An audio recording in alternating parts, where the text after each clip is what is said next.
여러분이 잘 아시는 칭찬은 고래도 춤추게 한다 스페셜 에디션 판 책이 있습니다. 켄 블랜차드 외에 다른 3명의 저자와 함께 공동으로 만든 책인데, 우리 예전에 나왔던 책이 오래되니까 또 새롭게 디자인을 하고 해서 나온 책이에요. 이 장에 각 장마다 큰 제목들이 나와요. 그 제목들을 요약해 보면 5가지 칭찬하는 방법에 대해 이렇게 말합니다. 첫째는 긍정적인 눈으로 보면 칭찬할 일이 보인다. 둘째, 잘한 점을 구체적으로 칭찬하라.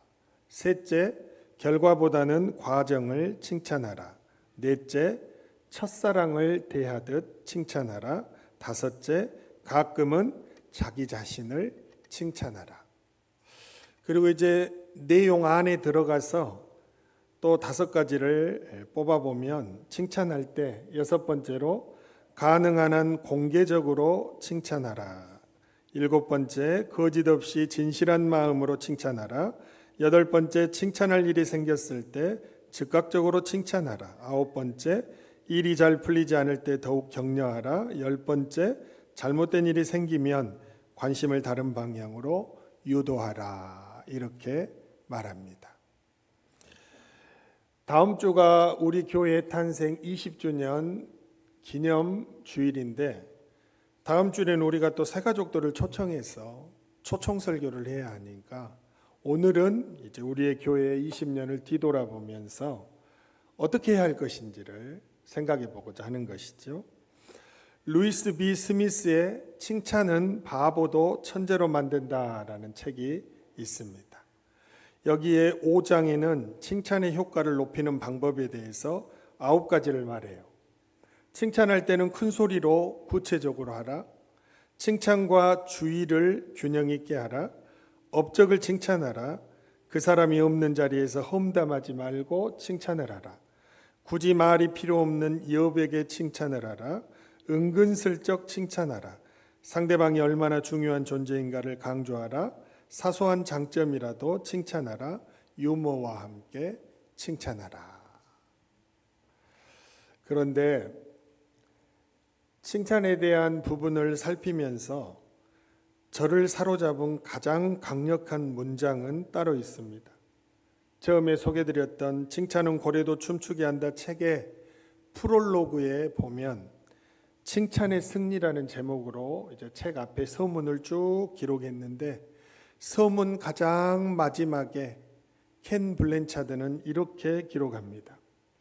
지금까지 내가 쓴 책 가운데 가장 중요한 책이 바로 이 책이라고 생각한다. 얼마나 칭찬을 중요하게 생각하는지를 보여주지요. 오늘 우리가 읽었던 여호수아 22장 1절부터 3절 말씀에 성경은 이렇게 말씀합니다. 그때 여호수아가 루벤 사람과 갓 사람과 므낫세 반지파를 불러서 그들에게 이르되 여호와의 종 모세가 너희에게 명령한 것을 너희가 다 지키며 또 내가 너희에게 명령한 모든 일에 너희가 내 말을 순종하여 오늘까지 날이 오래도록 너희가 너희 형제를 떠나지 아니하고 오직 너희의 하나님 여호와께서 명령하신 그 책임을 지키도다 말씀합니다. 전쟁이 끝나는 날까지 하나님이 말씀하신 대로 책임을 지켰다. 이거는 여호수아가 잘했다라고 칭찬하는 부분이에요. 무엇을 칭찬하는 것입니까? 루벤 지파, 갓 지파, 므낫세 반 틈의 지파, 이 2지파 반은 요단강을 건너기 전 요단 동쪽 땅을 이미 얻었어요. 그리고 그 얻은 대가로 요단강을 건너 가나안 땅 서쪽을 정복하는 전쟁에 참여했고, 이것은 어찌 보면 당연하게 해야 할 약속입니다. 동쪽에서 먼저 땅을 얻었으니까 다른 지파들이 싸우는 전쟁에 함께 참여하는 것은 어찌 보면 당연한 것이죠. 그런데 오늘 여호수아는 당연한 일을 한 것처럼 여겨질 수도 있는 두 지파 반에게 책임을 완수하기에 목숨 걸고 참여한 것에 대해 칭찬을 하고 있다는 것이죠. 칭찬을 찾아서, 칭찬할 것을 찾아서 일부러 두 지파 반에게 칭찬하고 있는 것을 보여줍니다. 칭찬할 일을 찾아 열심을 내서 칭찬하는 여호수아를 보면서 우리는 설립 20주년을 한 주 앞서 기념하며 지금까지 함께 수고하며 달려온 여러 일꾼들과 모든 성도들과 자녀들을 대하는 자세를 배우게 된다라는 사실입니다. 우리는 서로 어떻게 대해야 하겠습니까? 어떤 것이 바른 자세이겠습니까? 첫 번째로 서로를 칭찬해야 한다는 것입니다. 칭찬할 거리를 찾아서 칭찬을 해야 한다는 사실입니다. 눈을 크게 뜨고 20년 동안 교회를 함께 섬기면서 달려왔고 오늘의 우리 교회를 이루는 이 모든 것은 가장 앞장서 있는, 군대로 말하면 장교나 앞에서 인도하는 리더자들 뿐만 아니라 함께 전쟁을 참여했던 군사 한 사람 한 사람까지 모두를 축복하는 일이에요. 그래서 20년을 함께 섬겨온 우리는 그 사람이 일꾼이든 성도든 누구이든 간에 우리는 20주년을 맞이하기 한 주 앞선 오늘 서로를 돌아보며 칭찬할 거리를 찾고 긍정적인 눈으로 바라보고 칭찬할 일이 있으면 즉각적으로 칭찬하고 그 사람 잘했다 하는 이런 모든 일들이 20년을 달려왔고 앞으로도 달려갈 20년을 힘차게 달려갈 수 있는 가장 아름답고 귀한 선한 행위다라는 것을 우리에게 가르쳐주고 있습니다. 다른 것에 열심 낼 것이 아니라 우리는 칭찬하는 것에 열심을 내야 합니다. 켄 블랜차드는 자기가 칭찬에 대한 책을 써놓고 뭐라고 말했다고요? 지금까지 내가 쓴 책 가운데 가장 중요한 책이 바로 이 책이라고 생각한다. 칭찬이 얼마나 중요한지를 깨닫고 이렇게 기록한 것입니다. 하나님을 믿고 함께 수고하고 섬김이 없이는 교회를 이룰 수가 없는데 우리 옆에 계신 분들을 보면서 무엇을 해야 하겠습니까? 열심히 칭찬해야 하겠죠. 그리고 누군가가 우리에게 과한 거 아니냐? 하나님 나라를 위해 교회를 위해 구원받은 자라면 당연히 하는 거 아니냐? 그렇게 말할 때 우리는 열심히 칭찬하는 것이 어때서? 라고 물음표를 던져주어야 하는 것입니다. 눈을 크게 뜰 준비가 됐습니까? 그러면 눈을 크게 뜨고 주위에 있는 성도들의 좋은 점들을 발견하고 칭찬하시는 오늘이 되시기를 간절히 바랍니다. 두 번째로 함께 수고하며 달려온 일꾼들과 성도들을 대하는 자세는 축복하는 자세입니다. 오늘 여호수아 22장 6절부터 7절 이렇게 말씀합니다. 여호수아가 그들에게 축복하여 보내매 그들이 자기 장막으로 갔더라. 므낫세 반지파에게는 모세가 바산에서 기업을 주었고 그 남은 반지파에게는 여호수아가 요단 이쪽 서쪽에서 그들의 형제들과 함께 기업을 준지라. 여호수아가 그들의 장막으로 돌려보낼 때에 그들에게 축복하고라고 말합니다. 항상 어떤 일을 결산할 때에는 잘못한 것도 있었을 것이고 아쉬운 것들도 많았을 거예요. 그러나 축복하는 자의 자세는 수많은 사상자가 일어나고 사람이 죽고 패배해서 쫓기기도 하고 하는 이 어려운 정복 전쟁 가운데 이 두 지파 반이 앞장서서 싸웠거든요. 모세하고 한 약속이 있어요. 우리가 요단 동편에 성을 다시 세우고 그리고 적이 쳐들어와도 아무 염려 없을 정도로 모든 것을 재정비한 다음에 우리가 요단강을 건너 요단강 서쪽을 정복하러 가게 되면 우리가 가장 앞장서서 싸우는 돌격대가 되겠습니다 약속했고, 그 약속을 따라서 요단강 서쪽의 정복 전쟁에 늘 이 두 지파 반은 앞장서서 싸워 왔다는 것이죠.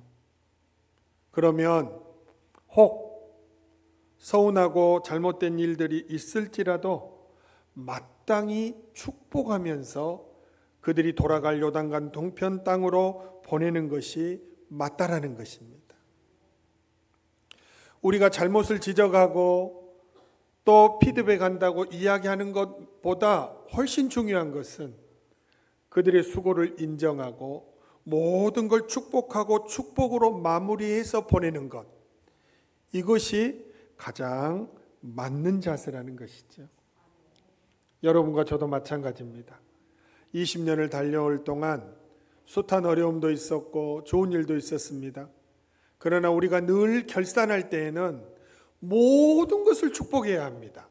모두가 수고했고 열심히 달려왔고, 그리고 당신이 없었으면 오늘의 우리 샘터교회가 존재할 수 없었다는 것이죠. 축복하는 것입니다. 송규의 약대교회, 부천에 가면 약대 감리교회가 있는데 여기 담임 목사님인 송규 목사님의 책이 있어요. 축복하는 삶, 축복받는 인생이라는 책이 있습니다. 이 책의 3장에는 축복은 말을 통해 흘러간다라는 제목의 글이 실려 있어요. 이런 글입니다. 2009년 MBC에서 한글날 특집으로 말의 힘이라는 프로그램이 방송되었다. 갓 지은 밥을 유리그릇에 담고 고마워 사랑해를 다른 유리그릇에는 짜증나 미워라고 써붙였다. 모두 5세트를 만들어서 아나운서들에게 나누어 주었다. 그리고 고마워 사랑해가 붙어있는 밥에는 매일 사랑해 넌 참 좋아 라는 축복의 말을, 짜증나 미워라고 써있는 밥에는 미워 재수없어 꼴도 보기 싫어 저주의 말을 하게 했다.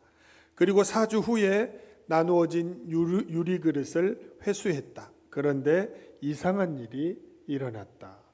고마워 사랑해라고 쓴 밥에는 하얀 누룩곰팡이가 피었고, 짜증나 미워라고 쓴 밥에는 까만 곰팡이가 피어 있었다. 밥도 어떤 말을 듣느냐에 따라 이렇듯 반응이 달라진다라고 기록하고 있습니다. 얼마나 축복하는 것이 중요한 것인지를 이 조그마한 실험을 통해서도 우리에게 명백하게 증거하고 있는 것이죠. 신약성경 누가복음 6장 28절에 이렇게 주님이 말씀하십니다. 너희를 저주하는 자를 위하여 뭐해요? 축복하며 너희를 모욕하는 자를 위하여 뭐해요? 기도하라 말씀하십니다. 이 말은 우리를 저주하고 우리를 모욕하는 원수와 같은 사람이라 할지라도 그 사람을 위해 축복하고 축복하면서 기도하라라고 주님이 말씀하셨다는 것입니다. 여기서 축복하라라는 것은 좋은 것을 말하라 그런 뜻입니다. 그러니까 어떤 사람이 되었든 상대방을 가르지 말고 구별하지 말고 누구에게나 우리가 힘써서 해야 할 말은 뭐예요? 축복하는 말이에요. 좋은 것을 말하는 것이죠. 이것을 가장 선하게 여기는 자가 사람을 세우고 사람을 회복시키고 교회를 든든하게 세우고 그리고 일꾼을 세우는 것입니다. 이렇게 아름다운 축복의 말이 우리에게 주어져 있는데 미움, 다툼, 시기, 질투 다 버리고 오늘 20주년 맞이하는 우리 모두는 서로 축복해야 할 줄 믿습니다. 옆에 분들 한번 봐보세요. 너는 오늘은 뭔 옷을 그렇게 입고 왔냐? 하나도 안 이쁘다. 그게 아니라 바깥에서 예배 드리는 분들도 제가 다 보여요. 누가 바깥에서 예배 드리는지. 자, 그러나 어찌되었든 우리 모두가 다 오늘 해야 할 말이 있습니다. 자, 옆에 분들 보고 한번 이렇게 해보겠습니다. 하나님께서 당신을 축복하십니다.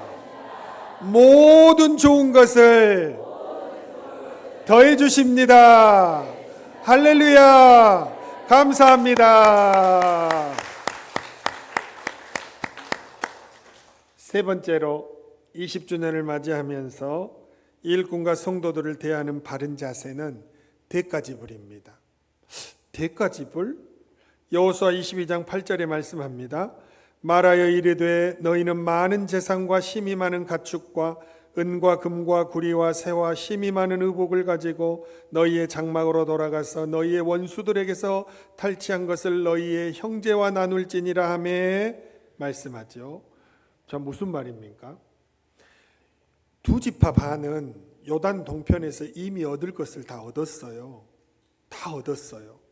그런데 여호수아가 서쪽 전쟁이 다 끝난 다음에 돌아가는 요단 동편에 있는 두 지파 반에게 많은 재산과 많은 가축과 은과 금과 구리와 쇠와 힘이 많은 의복을 가지고 너희의 장막으로 돌아가라 이렇게 말씀하는 거예요.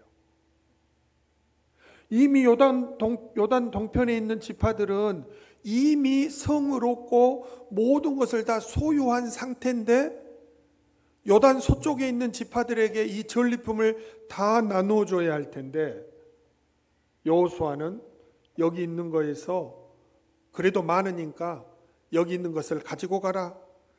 대가지불을 하고 있는 것이죠. 나눠주고 있는 거예요. 자, 이 부분에서 우리가 기억해야 할 것이 있습니다. 시기심이 발동할 상황입니다.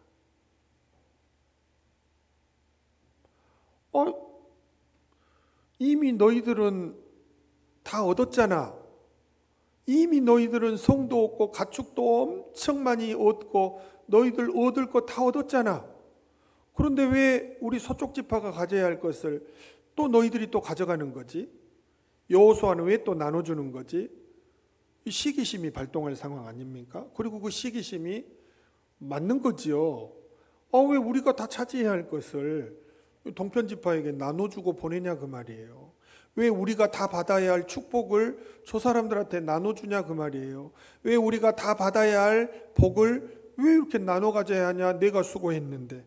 지금 그것을 지적할 수 있는 것이죠. 여호수아는 왜 그런 시기심 없이 이렇게 또 다 나누어주고 보낼 수 있었을까? 민수기 11장으로 거슬러 갑니다. 모세가 하나님의 말씀을 전했어요. 텐트 안에 있는 70명의 장로님들은 전부 여호와의 장막 앞으로 나오십시오. 그러면 하나님께서 70인의 장로들에게 성령을 부어주실 것입니다. 그러면 70인의 장로님들도 모세와 함께 동역하면서 이 200만이 넘는 백성들을 이끌고 가는 리더가 될 것입니다. 하나님이 말씀하셨어요. 모세를 통해서. 그런데 68명의 장로님들은 그 말씀에 순종하고 장막으로 다 나왔는데 유독 엘닷과 메닷이라는 두 장로는 안 나왔어요. 자기가 머물고 있는 자기 집 텐트 진영에 그대로 머물러 있었어요. 책망감이지요. 책망받을 사람들이잖아요. 그런데도 하나님은 자기 집에 있는 이 두 사람에게도 똑같이 68명과 같이 성령을 부어 주셨어요. 그때 여호수아가 민수기 11장 28절에 보면 모세를 붙잡고 간청합니다. 뭐라고 간청했을까요? 내 주 모세여 그들을 말리소서, 이렇게 간청을 했습니다. 무슨 말입니까?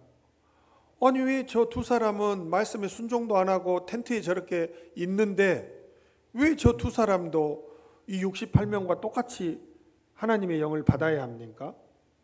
왜 이런 복을 저 사람들은 나오지도 않았는데 수고도 안 했는데 왜 저 불순종하고 말도 안 듣는 저 엘닷과 메닷 두 사람도 왜 똑같이 하나님의 영이 부어지시는 그 복과 은혜를 왜 누려야 합니까? 이렇게 묻습니다. 그때 모세가 정말로 뼈를 찌르는 말을 합니다. 민수기 11장 29절에 모세가 그에게 이르되 네가 나를 두고 시기하느냐, 이렇게 말합니다. 시기라는 단어가 나와요. 여호수아는 모세를 위해, 이스라엘 회중을 위해 저 두 사람에게 성령이 부어지면 안 된다고 말한 게 아니라 뭘 말하는 걸까요? 시기심에 차서 다음과 같은 말을 하고 싶었던 거예요. 조정민 베이직교회 목사님 책인 뜻밖의 축복에 보면 이 부분을 참 잘 설명해 놨어요. 주석보다 더 잘 설명해 놨어요. 그래서 이 부분을 제가 한번 여러분들에게 읽어드리겠습니다. 여호수아는 왜 엘닷과 메닷이 애언하는 것을 말리라고 모세에게 진언했을까요? 엘닷과 메닷은 모세가 장막에 나오라고 명령했는데도 그 말에 순종하지 않았습니다. 이들의 불순종은 자칫 백성들에게 번복이가 되어 지도자인 모세의 권위를 위협하는 행위가 될 수 있습니다. 여호수아는 지도자의 권위를 지키기 위해서라도 이들에 대한 처벌을 간과하면 안 된다고 얘기한 것입니다. 그런데 뜻밖에도 모세는 내가 나를 두고 시기하느냐고 묻습니다. 여호수아의 내면 깊은 곳에 도살인 시기심을 지적한 것입니다. 모세의 지적에 의하면 여호수아가 말로는 모세의 권위를 지키기 위해서라고 했지만 본심은 시기심 때문에 엘닷과 메닷을 처벌해야 한다고 말한 사실을 지적한 것입니다. 왜 불순종한 그들에게 동일한 은혜가 주어지느냐는 마음이 있었다는 것입니다. 내가 받아서 누려야 할 것을 왜 저 사람이 받아서 누리는가 생각할 때 시기심은 끓어오르고 심각한 내면의 갈등과 마주하게 됩니다. 자, 무슨 말이죠? 우리 샘터교회가 20년을 지내면서 이렇게 성장해 오기까지 내가 더 헌신하고 내가 더 수고하고 내가 더 앞장서서 달려왔는데 왜 교회를 통해서 흐르는 복이 별거 한 일도 없는 저 사람에게까지 흘러가야 되죠? 왜 헌신하고 수고는 내가 더 했는데 내가 받는 복을 우리 모두가 다 받아야 하죠? 이 말입니다. 이 시기심이 발동하는 부분입니다. 사랑하는 여러분, 20주년을 맞이하고 달려올 때 열심히 헌신하고 수고한 일꾼들이 있어요. 근데 그렇게 안 한 신앙이 어린 우리의 성도들이나 이제 막 교회 나온 분들이나 또는 신앙이 자라지 않는 분들이나 이분들이 같은 복을 받으면 안 되는 것입니까?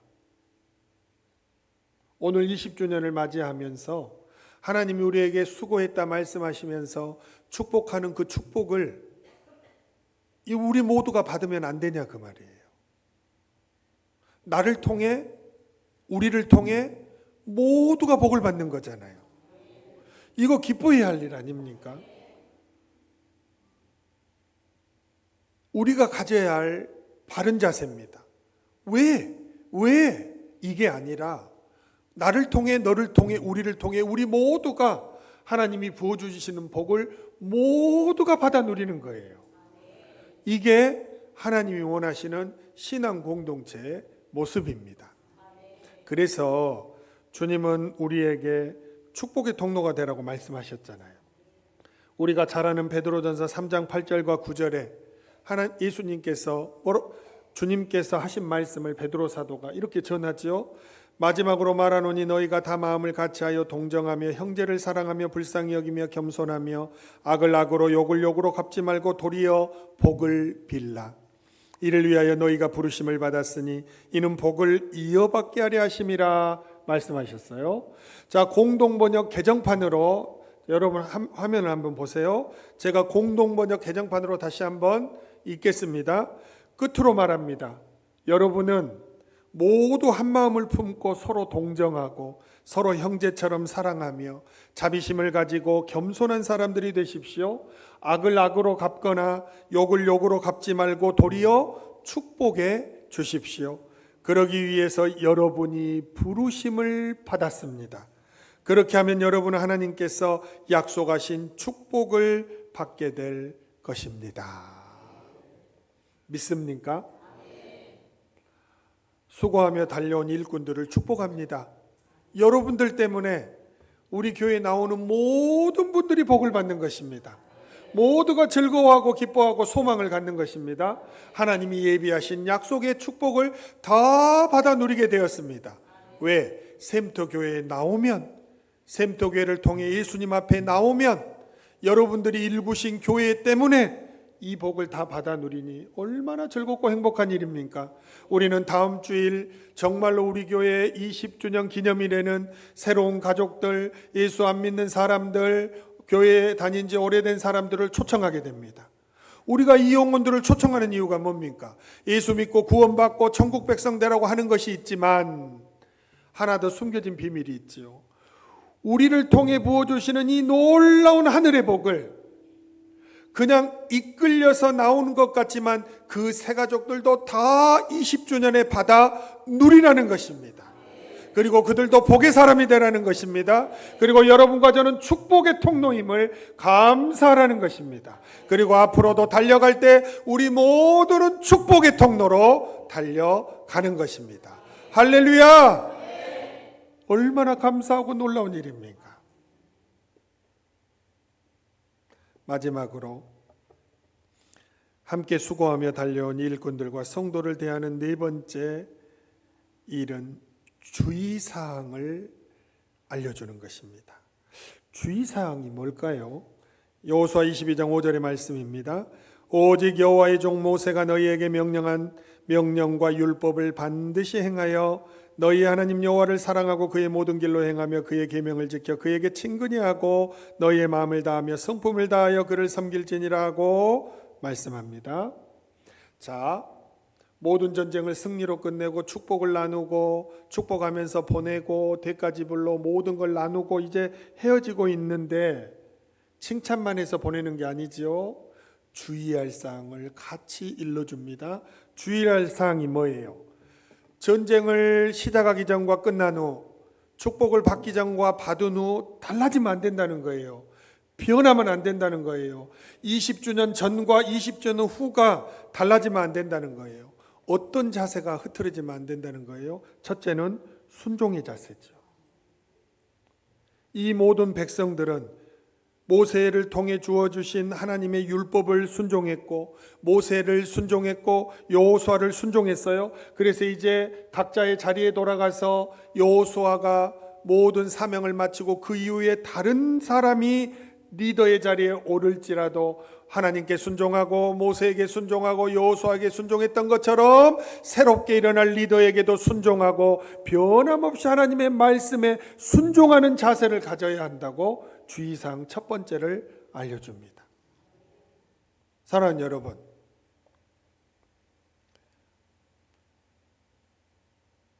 전도사일 때 자세와 목사일 때 자세가 달라지면 되겠습니까? 개척할 때 어려울 때의 자세와 개척한 후에 교회가 안정되었을 때 목회자의 자세가 달라지면 되겠습니까? 여러분들도 마찬가지입니다. 어려울 때와 잘 됐을 때, 복을 누리기 전과 누릴 후에 달라지면 안 된다는 거예요. 뭐가 달라지면 안 된다는 거예요? 순종하라. 하나님 말씀과 율법에 순종하라. 주의 말씀에 순종하면 네가 들어가도 복을 받고 나가도 복을 받고 누워도 복을 받고 일어서도 복을 받고 무엇을 하든지 복을 받으리라. 이 말씀에 흐트러짐이 없는 것입니다. 우리의 복은 순종할 때는 물 붓듯이 부어주시지만 불순종하면 뺏어가실 수도 있습니다. 순종하는 자세가 달라지면 안 됩니다. 안수 집사님일 때도 순종자라고, 장로님이 되어서도 순종자라고, 권사님이 되기 전에도 순종자라고, 우리 교회 권사님들처럼 권사님들이신데도 얼마나 우리 교회 권사님들 순종 잘하십니까? 얼마나 아름답고 귀한 분들입니까? 그렇게 변하지 말라는 거예요. 이게 첫 번째 주의사항입니다. 두 번째는 뭘까요? 두 번째는 섬김의 자세를 흩어뜨리지 말라는 거예요. 이제 나는 섬김을 받아야 할 사람이야 아니라는 것입니다. 하나님께서 뭘 말씀하십니까? 교만해지거나 우쭐대지 말고 지금까지 지켜오던 대로 섬김의 자세로 섬기고 전쟁을 행할 때 서로를 아끼고 존중하고 서로를 위해 행했던 것처럼 이제 모든 축복을 안고 돌아가는 이 상황에서도 변함없이 서로를 섬기고 사랑하고 서로를 존중하고 서로를 위로하고 서로를 치유하고 서로를 복되게 하는 이 섬김의 자세를 흐트러뜨리지 마라라고 말씀하고 계십니다. 이번 주는 셀가족 예배가 있는 주라 말씀을 마무리하여 요약한 것을 읽어드리면서 설교를 마치도록 하겠습니다. 우리 교회가 탄생한 지 어느덧 20주년이 되었습니다. 그동안 모두가 격려하고 수고하며 잘 달려왔기에 오늘에 이른 줄 믿습니다. 오늘만큼은 서로를 바라보며 다음과 같은 일에 열심을 내봅시다. 첫째, 칭찬하는 일입니다. 당연히 해야 할 일을 했을지라도 칭찬해 봅시다. 굳이 칭찬하지 않아도 될 것 같은데 하지 말고 긍정적인 눈으로 살펴 칭찬한 일을 찾아 칭찬해 봅시다. 둘째, 축복하는 일에 열심을 내봅시다. 오늘의 샘터교회가 되기까지 우리 모두 함께 수고하며 달려오지 않았습니까? 마땅히 서로를 축복해야 합니다. 축복 아닌 다른 자세는 다 틀린 것으로 여기고 미움, 다툼, 시기, 질투 버리며 우리 서로 축복합시다. 셋째, 한 사람도 빠짐없이 교회를 통해 흐르는 복을 다 받을 수 있도록 열심을 내봅시다. 내가 더 헌신하고 수고했는데 나만 누려야 할 것을 왜 저 사람도 함께 누리는가 생각하는 시기심을 버리고 서로가 서로에게 축복의 통로가 됩시다. 마지막으로 끊임없이 열심을 내야 할 일은 주의사항을 마음에 새기는 일입니다. 오늘까지 많은 복을 받았으니 앞으로도 지금까지 잘 지켜온 순종과 겸손의 자세를 계속 겸비하여 나아가는 것이 중요합니다. 그렇게 흐트러지지 않고 겸손과 섬김의 자세로 무장한 나로부터 시작되는 칭찬과 축복과 대가지불과 주의사항이 흘러갈 때 우리 교회의 미래는 항상 밝고 빛날 줄 믿습니다.